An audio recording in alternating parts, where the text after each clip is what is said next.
This is the ERP Advisor. Today's episode: who should you involve in your ERP selection?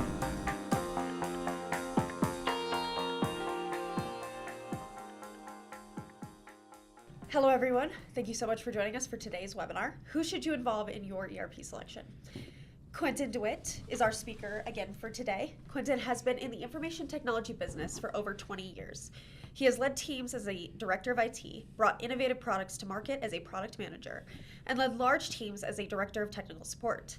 Today, he provides leadership and guidance to ERP Advisors Group's consulting team through a wide variety of technical knowledge, experience, and skills. Quentin serves as EAG's principal consulting. In this role, he provides senior technical guidance to our entire delivery team and supports the consulting division with executive oversight. His expertise is essential in serving as a project lead on our most technical projects, delivering independent and objective guidance to ensure clients select the right enterprise solution to meet their needs. On today's call, Q and I are actually going to review each phase of a successful ERP selection in order to provide a guide for staffing the project to ensure the right people have the right amount of sway at the right time. Welcome, Q. Thank you so much for joining me today. Absolutely. Love being on. Yes, excited for you to share some insights on this. I know this is a very specific topic, but I think it's very important because we did staffing your ERP implementation and understanding who to include at each of those phases. So today we get to dive into selection. And I think just to kick us off, why is it so important to have a staffing plan in place before ever kicking off your ERP selection? Well, it's very important to have the right resources. Doing a selection does take people who are knowledgeable, capable, but also available. And doing that resourcing plan up front and knowing who to involve with it is very important to getting to the end of it and actually being able to move forward. It's also important in getting to the next phase because you want those resources, that staffing plan, to transition into implementation. These are probably going to be the people that are your leads within your implementation or your sponsors and things like that. And so if you don't staff it properly on the selection, you're going to run into trouble down the road. It basically increases the failure if you don't do staffing planning on your selection up front. There's always another aspect to it as well, which is by doing the staffing plan, by surveying your team, by seeing who's going to be involved with it, lets people know that the change is coming. Right. And you can kind of iron out some of those worries, some of those doubts, some of those concerns. You can also identify the right people who might be champions for the change, right. Who are really going to take a lead in it, be a positive influence, and maybe make the smoother transition into a new system work. Right. There's also, you find out a lot about your organization when you're doing a staffing plan. So sometimes you need to hear their voice. And by doing that staffing plan, working with your team, you kind of hear their voice a little bit more.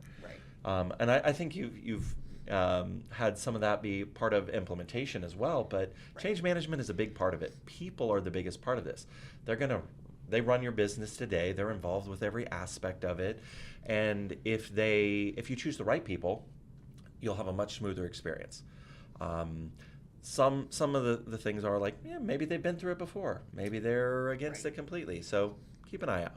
I don't know. You have any thoughts on that? No, and you and I were talking about this before too when we were kind of prepping for the call, was the idea of expectation management. You're setting the foundation for that at this phase because people know kind of what to expect in terms of here's how involved I'm going to be. They know it's coming, like you mentioned. But also, this is a good point to set up the reason behind why. So they actually know that the organization, hey, we're going to be taking your input. We want to see how we can improve processes. And it's not just, hey, the higher ups have decided we're changing ERP, so we're going to throw a new one at you and see how it goes. Yeah, obviously the executives at the end of the day, or the ownership, is going to make the decision on it. But the more you can plan for that, staff it, include people, it may be much smoother. Right. Sometimes it's harder to make a decision, but it's your business, it's your operation. You kind of know what's best there, but doing the planning is always the first step. Right. And I think that's a good segue because at each phase of an ERP selection, we usually say phases for implementations, but there's definitely phases within selection as well. Different people are supposed to be involved and different people are supposed to have a say. whether that be your subject matter experts. You'll hear us say SMEs a lot, and that's the definition of that for anyone listening, or your end users. So I would love to kind of go through each of those phases and talk about like who to involve there and why. So let's just start with the needs analysis, Q. Well, the needs analysis kind of prefaces your selection process. And in that, you're really digging in across the organization. It's a pretty wide spread. You want people at the executive level, ownership, board, PE, whatever. You want mid-level managers. You want people who are in the weeds, kind of directing the teams across the organization, at least where you're making changes, but possibly broader than that as well. And you want your subject matter experts, your SMEs, and the people that are doing the day-to-day, and you want to get them involved. It does let them know maybe change is coming. It also lets their voice be heard. It makes them feel included, but it also gathers your requirements. So, and it gives you a kind of a tip-off of who might need to be involved with the core team or the leads on your selection process, because you'll hear things throughout that. So it's also kind of tips you off in that way, because it's all people-based, like who are your people and where are they going? Will they be excited about this, or are they like completely worried, and things of that sort? But that phase is pretty broad. Yeah, and your end users at that phase might be driving which SMEs are involved. So you could realize that there's tons of gaps going on, and you're obviously with an ERP project, usually your accounting department. Yeah. And once you recognize that those are the gaps, you're like, wow, we need to involve this subject matter expert who oversees this department, because their end users are the ones that have the most complaints. Yeah, and that helps you form your core team, which is then going to carry out through being the main people involved with other phases or initiatives. Absolutely. So going from that, we're going to go into the initial vendor contact. And this is not, for anybody listening, this is not, hey, we're contacting them to set up the demos or do all of this. This is really the base level, start looking around. Yeah, it's starting to look. And this is one where you don't want to get too many people involved with it, because there are a lot of good salespeople out there. You start contacting one software vendor or one partner, and they have a really good connection because they've been in that business forever, and they kind of can steer you consciously, unconsciously. That's their job. They sell software or they sell services, but you don't want to get too broad. You kind of want those, maybe the leads that you've kind of identified to talk to them. That's if you're doing it yourself. If you're hiring a consultant or advisor, it's actually not really on your plate at all. They should really narrow that field, do that initial contact, kind of keep a little bit of a separation there. But if you are doing this yourself, it's definitely core or maybe even executive or sponsor level that is involved with that, because they see the bigger picture. They're looking at it for more than just their functional area. It could be an IT lead. It's usually an accounting lead. Might be supply chain, but it depends upon what areas you're changing. But you want kind of a more lofty decision maker to have those initial conversations, because it's more of a decision at the business level than at the functional subject matter expert level. Yeah, absolutely. And like you were saying, so they don't do it intentionally, but talking to some of the software salespeople, sometimes it can be like absolutely, we can do that. Like, yes, we can do that. And it's easy if you've never gone through one of these to be like, wow, this product can do everything I need it to do. There's also some of it where it's like, oh, I have a friend. They work at this software company or this partner, and that's great. Maybe they're wonderful and they would do a great job for you.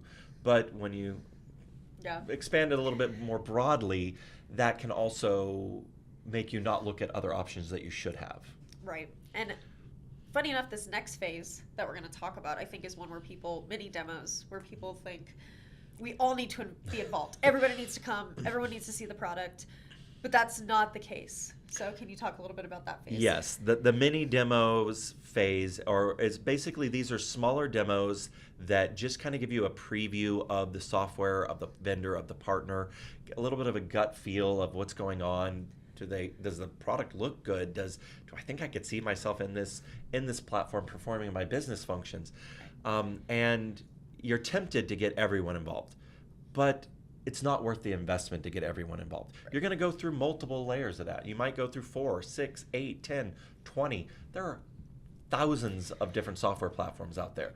And so do you want to invest your time, your executive's time, your subject matter expert's time in doing that process and weeding through those?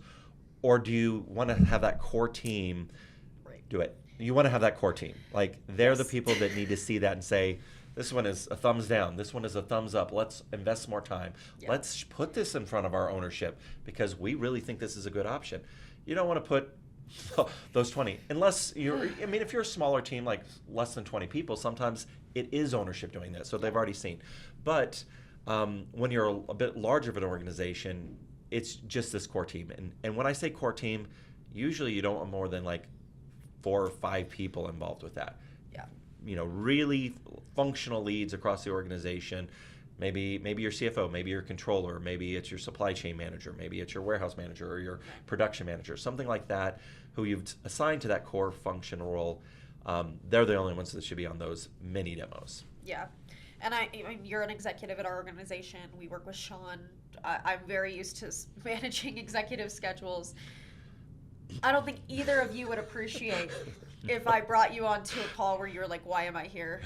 No, we tend to be fairly busy within the organization, and carving out the amount of time necessary to go through all those. It's like, even if you limit it to an hour or 2 per product, that's potentially weeks of time just doing that. Yeah, exactly.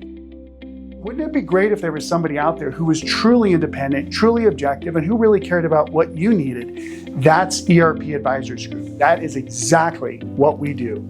We have a proven methodology that will take you through the needs analysis, selection, implementation, and even optimization, where you'll go from being confused and upset and scared and unsure all the way through to having successful software that does exactly what you need it to do.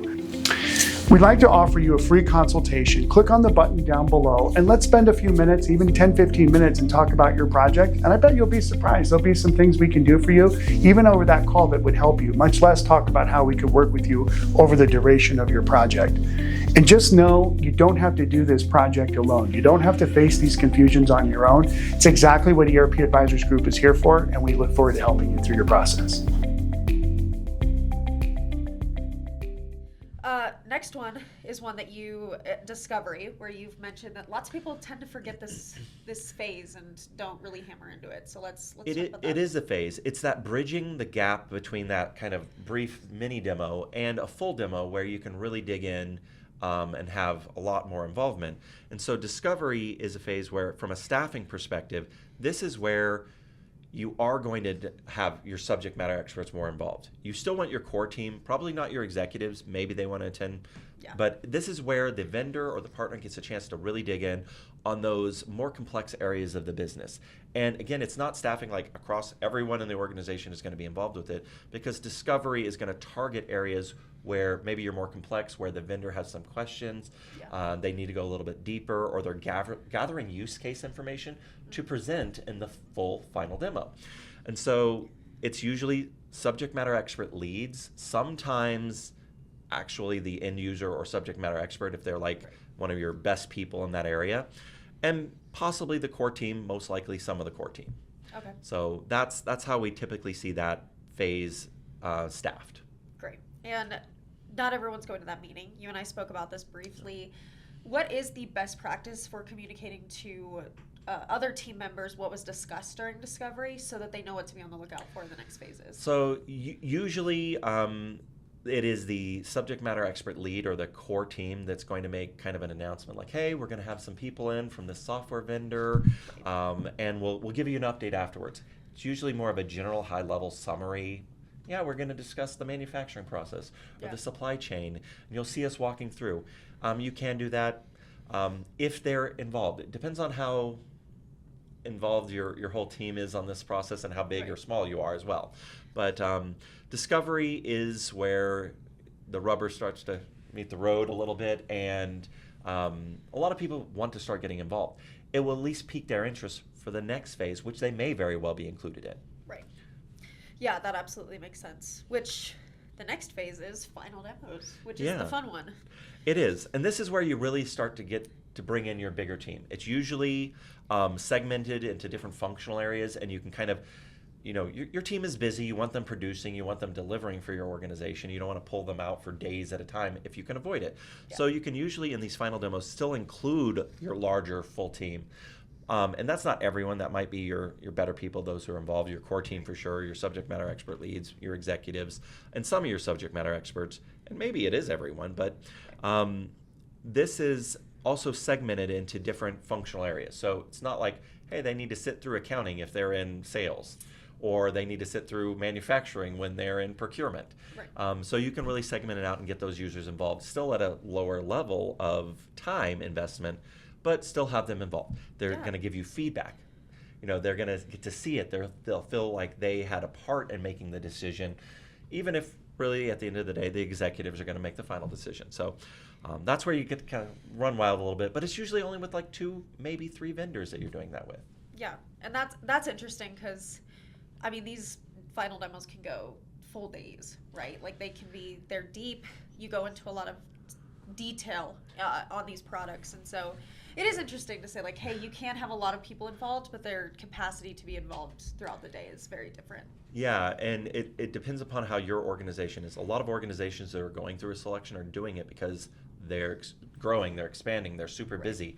And when you have an organization like that, getting your entire team and saying, well, this week you're just not working because we're doing these demonstrations, that could cripple a business. Right. They just can't do it. So you have to really pick and choose and make it as viable for the organization doing the selection as the importance is still on making the right decision, but it's a balance.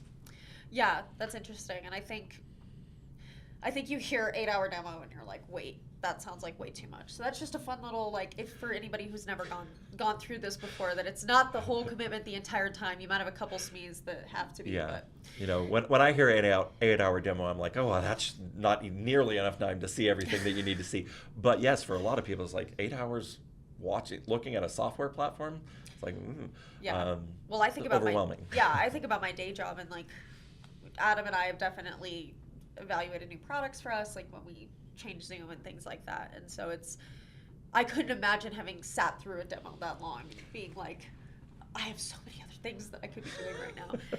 Right. Or they're on their phone, or they're like trying to get their emails handled or their work done. So that's another factor of like, give it enough to where they have the involvement, you have the right people there, you can have your broader team there, but don't overwhelm them and let them get their production done as well. So you might lose some of their attention if you don't. Yeah, absolutely.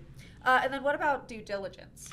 Due diligence is another phase that's very individualized for that particular organization. So at certain phases, you're going to want your subject matter experts involved with it, your SMEs involved with it. But that's usually functional validation.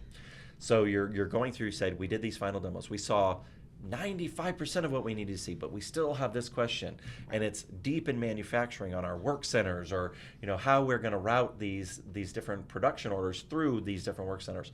And so then you're going to want to pull in your subject matter experts, maybe your production manager for that area, and have them on a call. But that's one call for an hour, a couple hours to sort out that one piece. That's not the entire team.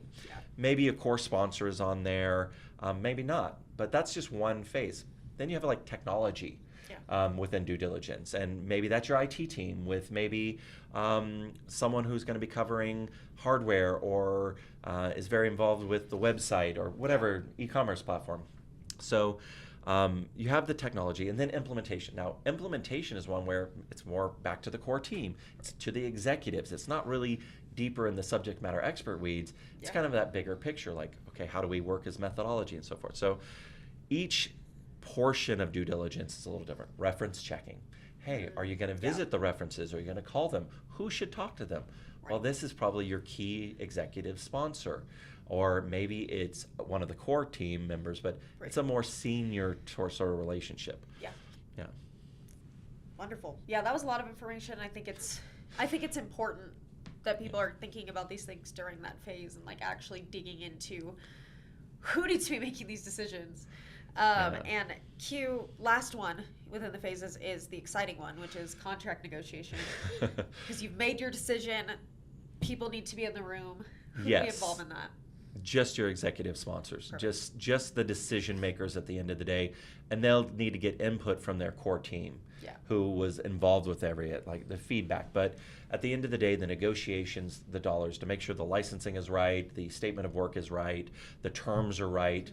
There's some legal involved with that, and they usually haven't been on the team the whole time, so maybe some legal review involved with that, but it's usually your executive sponsors, your sponsors, and maybe one or two of the core team that are involved with that, because there's a lot of back and forth, and you need to get that portion right, and that will suck a lot of time out of the broader team, so you don't want to get them involved. Yeah, and it's a little too technical to be like, hey, everybody, what do you think about each aspect of this? Right, of this and you get contract? caught in analysis paralysis, as it were, when you have multiple options, and do we have everything? And so keep it small there so that you can get through it.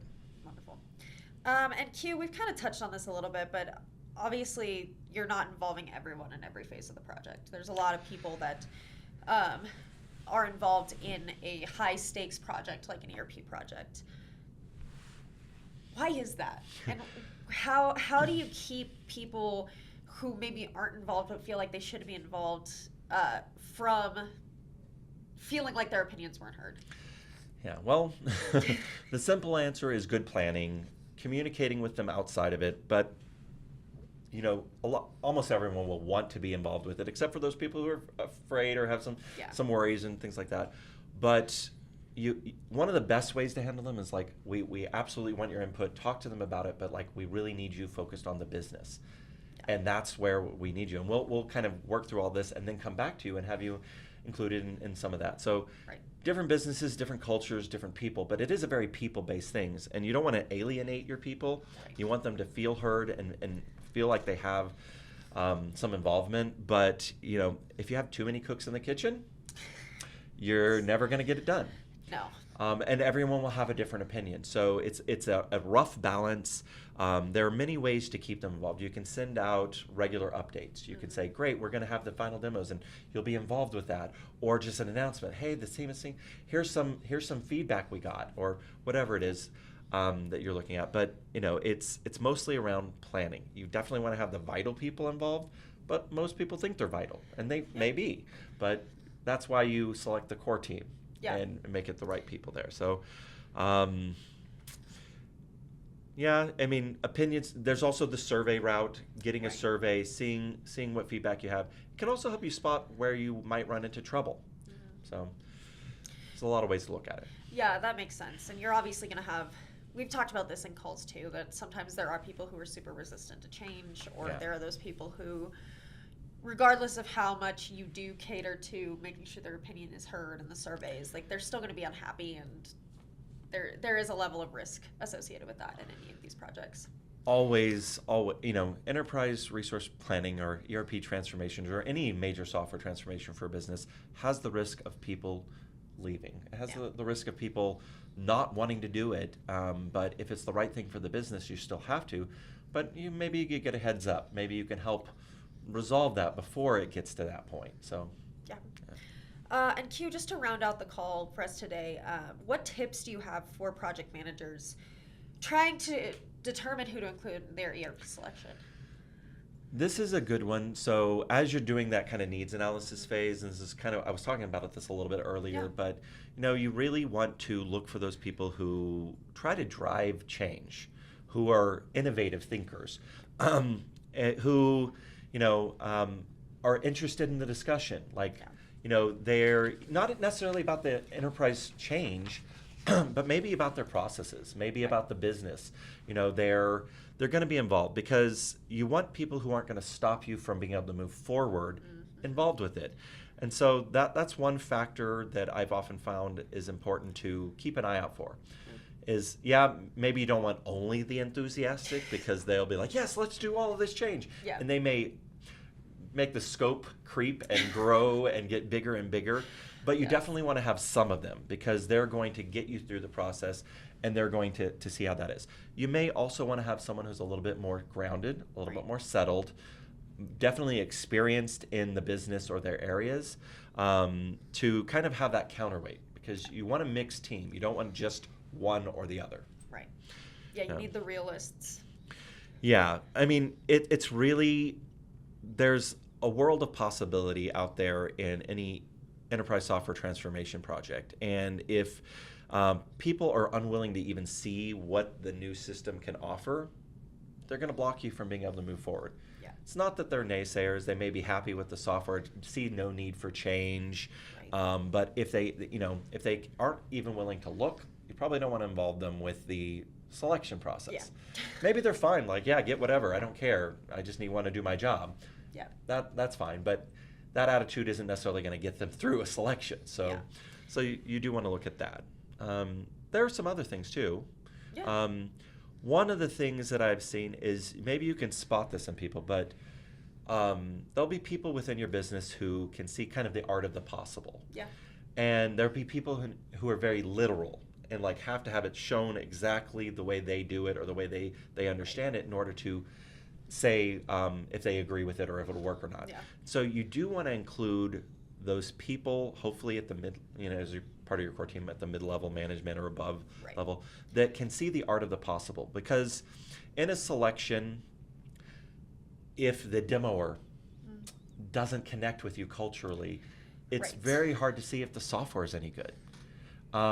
If the way they talk doesn't work, or if Yeah. their experience in your particular industry is just not quite right, maybe it was a sub-vertical that they weren't as experienced in, it can completely deviate a selection, and you can go, you passed over a great platform that was really the right Yeah. one for you because someone couldn't see what was possible past the personalities involved. Yeah. And we've seen that. I mean, I know we see that all the time, which is super unfortunate. Yeah, I've been in hundreds and hundreds of demos, and that's often one of the greatest challenges. Is like, you have a great team, they know their jobs, they're absolutely willing to make the change, but if they can't see the art of the possible and see past maybe a bad demoer, which you can't always Control. know Or up front no, if yeah. that's going to happen, it can really stall or even get you to a no decision. And then you've Yeah. invested all this time, and you can't make a decision, you can't move forward, and you Yeah. didn't get what you were looking for out of a selection. Yeah, that's absolutely true, and it's not even just a bad demo. Like, they could be having a bad day, that can derail though. Like, it's somebody always shows up, and I've been through so many of these. It's like, okay, the week before, someone was out in an emergency. Someone ended up in the hospital, and Yeah. the person you had planned for weeks to do this demonstration isn't available. And that's no one's fault. But Yeah. then you have the backup person, and they don't know you. Yeah. They've never met you, and the relationship that the other person built with your team isn't there, and it just goes south. And that's no one's fault, but it's a heavy factor. So when you're choosing and staffing your team, it's important to see people who can see past that. yeah, Or maybe you're willing to give it another shot if something like that happened. yeah. No, and that definitely makes sense. Well, thank you, Q, so much for joining us for today's call. I think this was very valuable information, and I hope everybody on the call got what they needed out of it. And if you have any questions, please let us know. We're always available. Rebecca.mccabe@erpadvisorsgroup.com. I'm available to direct you to the right person or answer your questions. And be sure to join us for our next webinar, which is scheduled for Thursday, September 17th, How AI is Transforming Traditional ERP Strategies and How to Adapt, where we might be joined by Q again. We'll see. We will guide business leaders through the process of evaluating ERP in the modern age of technology, and we will help you find answers to the most important questions surrounding AI. Please go to our website, erpadvisorsgroup.com, for more details and to register. EAG is one of the country's top independent software advisory firms. ERP Advisors Group advises mid to large-sized businesses on selecting and implementing a wide variety of business applications, from enterprise resource planning, customer relationship management, human capital management, business intelligence, and other enterprise applications, which equate to millions of dollars in software deals each year across many industries. This has been the ERP Advisor. Thank you again for joining us. Thank you.